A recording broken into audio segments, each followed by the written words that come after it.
Tonight is my 24th birthday. My boyfriend, Tristan, texted me that he had to work overtime. Fine. Except that his childhood bestie, Amelia, just posted a selfie on her social media, clinging onto his arm like she was claiming ownership, with the caption, "No matter what, he'll always drop everything to come to me. Tee-hee." My chest burned. I didn't even hesitate before typing a comment right below. "Tee-hee, your mother's." Just in case it wasn't clear, Tristan and I have been dating for exactly 1 year today. A damn anniversary. I spent the whole afternoon slaving in the kitchen, cooking up a full dinner spread. The plates were still warm when he called me to say he'd be late because of work. "Don't be mad, babe. I'll try to come home as soon as I can, all right?" His voice was smooth, coaxing, almost soothing, the kind that could melt your guard. I was about to grumble, just for show, when I heard a girl's mocking laugh in the background. My hand clenched around the phone. I hung up. There's only one person who ever laughs like that, and it was Amelia, the so-called little sister next door. I still remember when Tristan introduced me to his childhood friends. They were all rowdy and welcoming, calling me sister-in-law like we were already married. That was until she walked in. Amelia, silk dress, off-shoulder knitted sweater, perfect curls, bouquet in hand, showing up late like some goddess. She handed me flowers and said with a sweet smile, "Wow, you're so pretty. No wonder big bro Tristan picked you." Tristan froze for a split second when she entered, stunned. I caught it, but just smiled, said thanks, and moved on. Should have known better.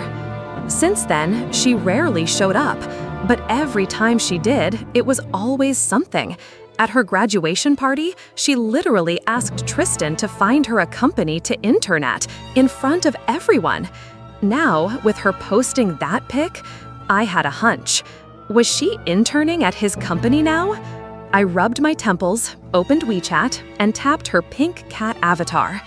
Right at the top of her page was that photo, her arm around a man, Tristan's expensive Jaeger LeCoultre watch on his wrist, the caption glowing beneath. "No matter what, he'll always drop everything to come to me." I snapped, commented, took a screenshot, sent it straight to Tristan. The reply I got wasn't from him, but from the group chat with his friends. "Amelia doesn't lick cilantro, Rhea. Her foot hurt tonight after work. Our parents didn't want her going home alone, so Tristan took her. She didn't mean to ruin your night. Amelia doesn't like cilantro, Rhea. We know you're mad, but don't take it out on Tristan. He's innocent." I clicked her avatar again. The post? Deleted. Group chat? Exploding. Her little fangirls and Tristan's old friends started pouring in like it was some kind of intervention. "You're overreacting. You're always jealous of pretty girls. Who even fights over men like this in 2020-something? Just apologize and move on." They thought I'd just sit there and cry? Nah, I dropped my own screenshot, uncut, full caption, timestamp, evidence. Time for this queen to unsheath her claws. Let's see who'd cry last, I said flatly. "Time to pull out the hunting knife," I added with a mocking grin. "Did your brain get injured along with your leg? You think deleting that status makes everything disappear?" Then I held up my phone. "I have screenshots. You didn't expect that, did you?" I continued. "If your leg is hurt, why did you not go to the hospital? Or is it that being hugged by my finance major boyfriend heals you faster than any medicine? Or maybe posting selfies with someone else's man with that kind of caption magically cures bruised bones?" I scoffed and said, "Vanessa, you really have issues. I cannot believe it has been so long, and that bacterial mouth infection of yours still has not been treated properly. And you dare walk home alone late at night, hoping to play the victim if anything happens?" Let me say this clearly. If your future husband ever lines up at the dentist office with that breath of yours, he is going to pass out before the doctor even sees him. Then I said, Nina said, I do not know if she has any real skin on her face, but I sure have enough strength to punch that dog brain of yours into pieces. If you call me Dad, maybe I will consider sparing your family a little bit of storm. I raised an eyebrow and turned to Derek. You hit back hard, huh? Well, one day, if your mother runs into mistress number 13 or 14, you better be there to stop her from fighting. Just tell her, it is just 2 extra women, 2 extra pairs of chopsticks at dinner, but absolutely do not let her fight over a man. My fingers typed like a machine gun, and in no time, I flooded the group chat with screenshots and comments. Everyone who had been shouting earlier, silent. Not even a sticker. Nothing. Vanessa was the first to reply, furious. Vanessa, you psycho! What nonsense are you saying now? Vanessa, are you insulting me? Say that again if you dare. I smiled, screenshot it, and added a laughing emoji. Then I said, say it again? I could repeat it 10 times if you want. And if you think it is not spicy enough, I will hire someone else to say it for me. And I casually tagged Amelia. Hey, Amelia, your leg may be injured, but what happened to your voice? Say something, sweetheart. I smirked and added, oh, and thank you, Amelia, for the treasure chest of upper-class scandals you gave me. Without that juicy material, how else would I roast your teammates so beautifully today? Vanessa, ? I laughed so hard I nearly fell off the sofa.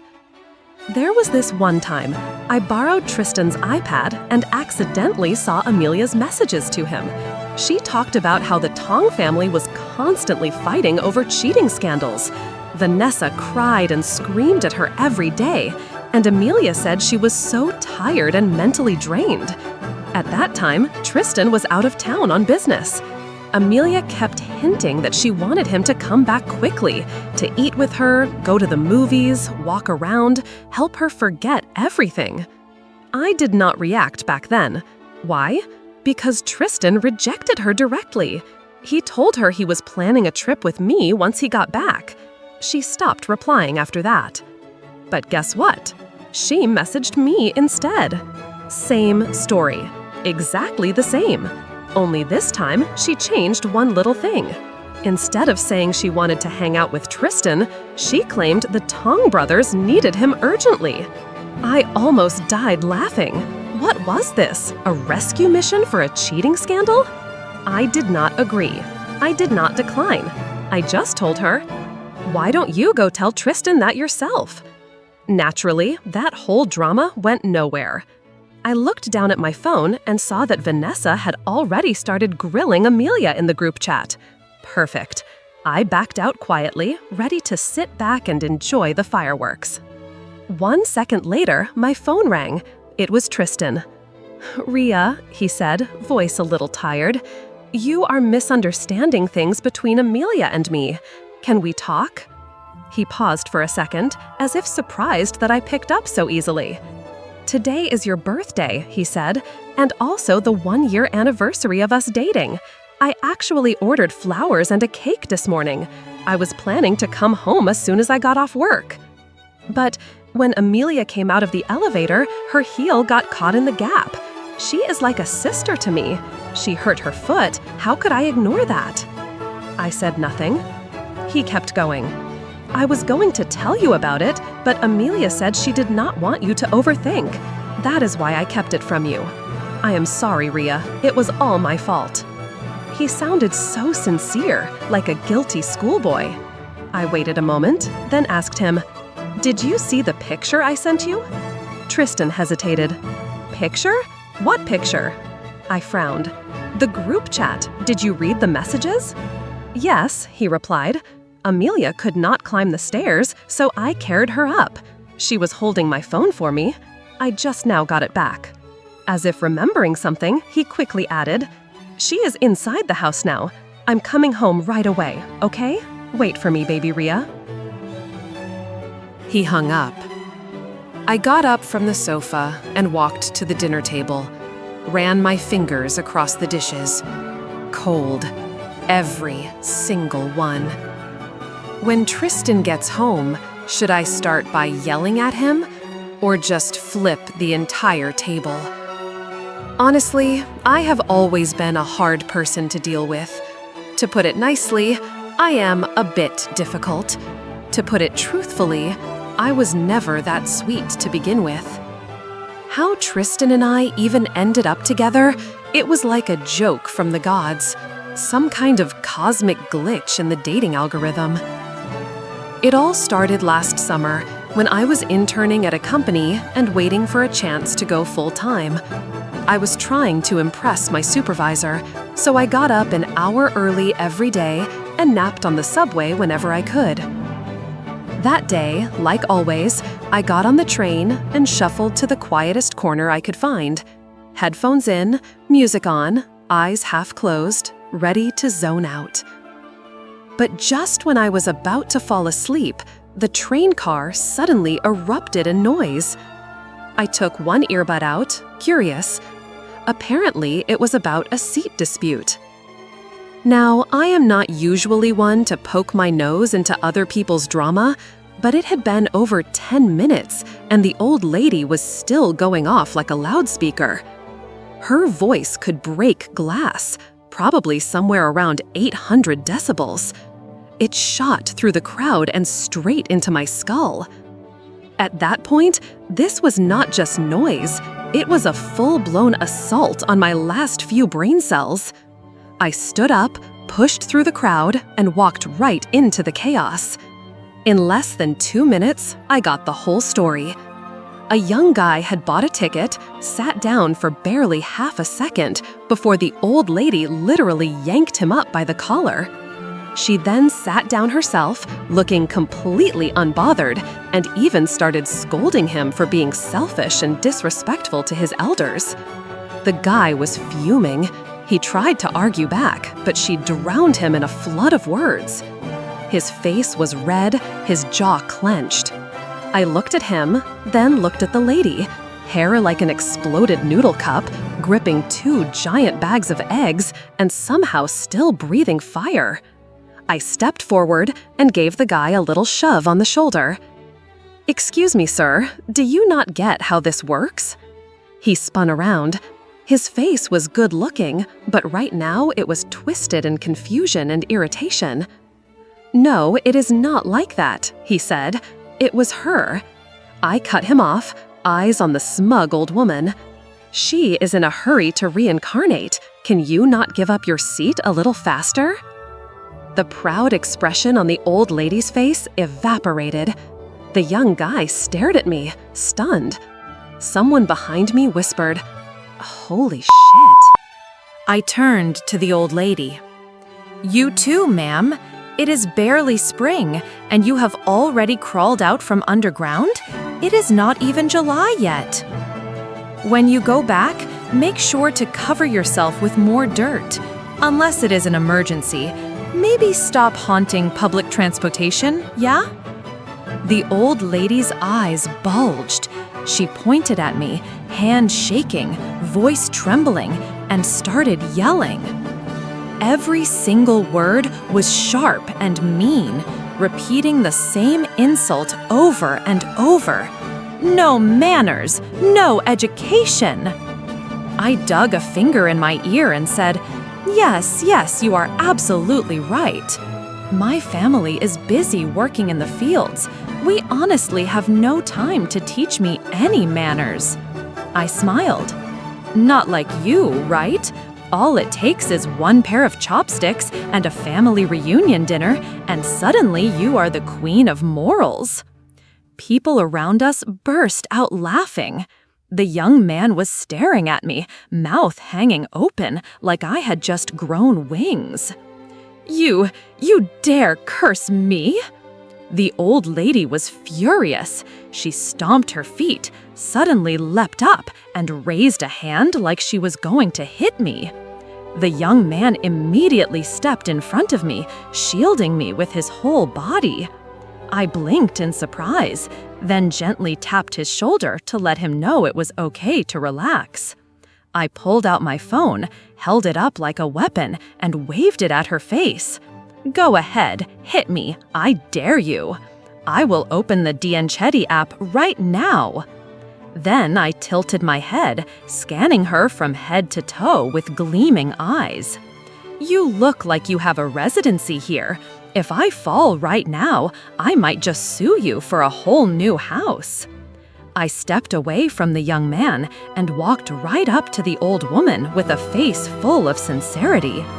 "Please, ma'am, hit me. I am begging you." She opened her mouth, but nothing came out, just a strangled wheeze of rage. That young man on the train, the one she tried to steal the seat from, that was Tristan. He came looking for me later, his eyes sparkling like I was a Marvel superhero. He told me that the way I stepped in and fought for him made him fall in love on the spot. Said I was like the Thing from the Fantastic Four. Strong, direct, unapologetically savage. Tristan chased me for more than half a year. After throwing him through every possible trial, and once I confirmed he was good-looking, rich, polite, sincere, and publicly vocal about his feelings, I finally agreed to be his girlfriend. The day we made it official, he was so happy he literally picked me up and spun me in circles. "Rhea, you are the only goddess in my life." It was the first time in my life I actually felt embarrassed. While I was waiting for him to come home today, the drama in the group chat had nearly reached its end. Somehow, Amelia had said something that made those two idiots from the Tong family take her side again. She and Nina were now tag-teaming, throwing shady insults at me from every angle. But honestly, rich kids raised on gold flakes and baby pearl porridge do not know how to insult properly. Same phrases over and over, same lame digs. I was getting bored. So I sent them a link. Here, Dictionary of Advanced Insults. Get 10 yuan off your first monthly subscription. Courtesy of me, your one and only mentor, @Vanessa, @Nina. Just as I hit send, the door lock clicked. Tristan burst in, did not even change his shoes, dropped the flowers and cake on the table, and rushed over to hug me. "Rhea, I am so sorry for everything today." His warm breath brushed against my neck as he wrapped his arms around me. I slipped a hand behind his neck, then muttered, "Let go." "No," Tristan replied in his softest puppy voice. "Do not yell yet. Let me confess properly first." I opened my mouth to say something, but he was faster. For a man who usually takes 3 years to send a text, this was Olympic-level timing. He snuggled his head into my shoulder like a guilty golden retriever and finally spoke. I read the whole chat history. It is clear Amelia was out of line, and I was wrong too. I pushed him off and walked over to the dinner table, silent. Tristan followed, inching closer. I should not have lied about working overtime. I should not have let Amelia act that way. And yes, I saw the photo, and that caption was absolutely inappropriate, so I scolded her, hard. "And another thing," Tristan said quickly, "those guys backing Vanessa in the group chat, none of them said anything decent. I will make them apologize to you properly." He looked into my eyes and gave a sheepish smile. Of course, I owe my baby Rhea a big apology too. Everything started because of me. I stared at him calmly. "Is that so? And how exactly do you plan to apologize?" Tristan laughed nervously, mouth stretched wide. "However you want me to. I will follow whatever decision my baby makes." "Really?" I changed my tone. "And what about your precious Amelia?" I saw a flicker of hesitation on his face. Then he crouched down and gently took my hand. "Rhea," he said, his lips pressed tight. This time, Amelia really crossed the line. But when I asked her why, she said, "She has always seen me as her big brother. She got used to being spoiled by me, and when you came along, she got jealous and acted out." He was watching my expression like a hawk, scanning every twitch, every breath. "She promised it will never happen again," he added. "She said she would apologize to you." I gave him a small smile. Not sure I believe her. To be honest, whether Amelia saw Tristan as a brother or a future husband was not the issue. What I really cared about was how he saw her. I never demanded anything from Tristan. The reason I became his girlfriend was because I truly liked him. That was why I even bothered clapping back at Amelia and her coven of Chihuahua cheerleaders. But no matter how much I liked him, that did not mean I would just let everything slide. Like he himself said, everything started with him. Earlier, when I was choosing between yelling and flipping the table, I decided to first hear what he had to say. If he could not tell right from wrong, if he dared defend anyone other than me, I swear I would flip both the shredded pork and the plate right over his damn head. And no, it would not count as food waste. I already overcooked that dish anyway. But to my surprise, Tristan's sense of right and wrong was shockingly clear. Not only did he know he was wrong, he even knew exactly where he was wrong. He apologized sincerely, owned his mistakes, and got to the root of the problem. I lowered my head slightly and looked at him closely. From those deep, dark eyes, to that high nose bridge, to those plush lips with that ridiculous natural pink. It was undeniable. Tristan was an absolutely top-tier boyfriend, inside and out. Between his half-begging, half-sulking looks and the way he leaned into me with his soft, curly hair like a dog begging for head pats, I finally sighed and ruffled his head. "Tristan," I said softly, "do not ever pull something like this again." But let us be clear, just because I forgave him did not mean I was going to forget. This petty little queen, I keep receipts, and I keep score. I will be merciful just this once, I thought to myself, not because he deserves it, but because I do not want to waste tonight. All I asked was that he never make the same mistake again, because if he did, I would collect both the old debts and the new, with interest. Not long after, Vanessa and her little crew started messaging me privately with sloppy apologies. Then Amelia sent a crying cat meme, followed by 2 voice messages. Her voice was soft and syrupy through the speaker. "Oh, I am sorry, Sister Rhea. It was all my fault. Amelia promises there will not be a next time. Please forgive me." I did not reply immediately. Instead, I looked over at my boyfriend, who was busy wolfing down food like he had just escaped a famine. "Tell me," I said flatly, "how should I respond?" He picked up 2 more bites of food, then calmly ladled soup into my bowl. "Do not reply at all if you do not feel like it." That made sense. I nodded slightly. Tonight was supposed to be special, and she ruined it. Why should I forgive her? Tristan looked frustrated. He ran a hand through his hair, his handsome brows pinching together. "The plan was to take you to the riverside and watch the fireworks together," he muttered. "Amelia, she really is getting worse the older she gets." I slammed my phone down on the table and stared at him in silence. He started mumbling to himself, but eventually remembered to pick up food for me again. "Tristan," I said slowly, "what exactly is Amelia to you?" His chopsticks froze midair. He blinked at me as if he had not heard right.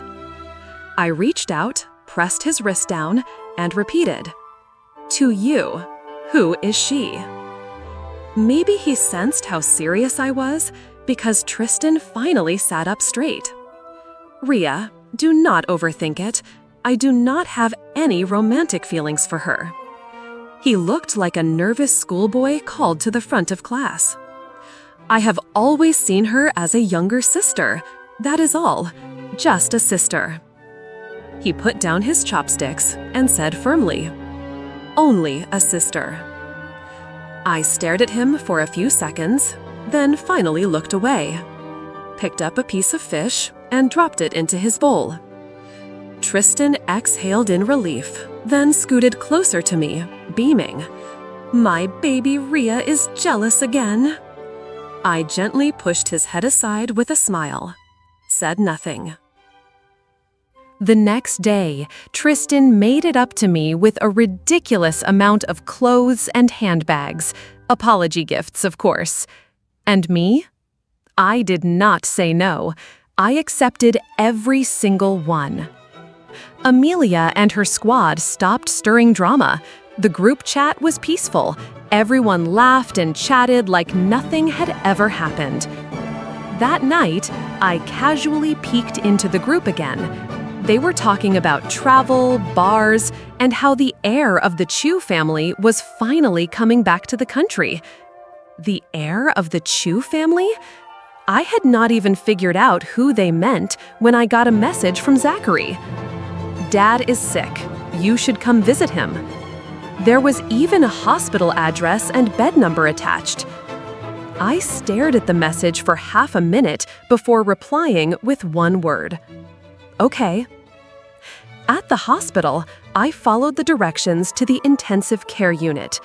My heart was steady. My expectations were low. But when I pushed open the door, there he was. My father, sitting on the bed, legs crossed, happily nodding along to music as he peeled an apple. He looked healthy and smug. I turned to walk right back out.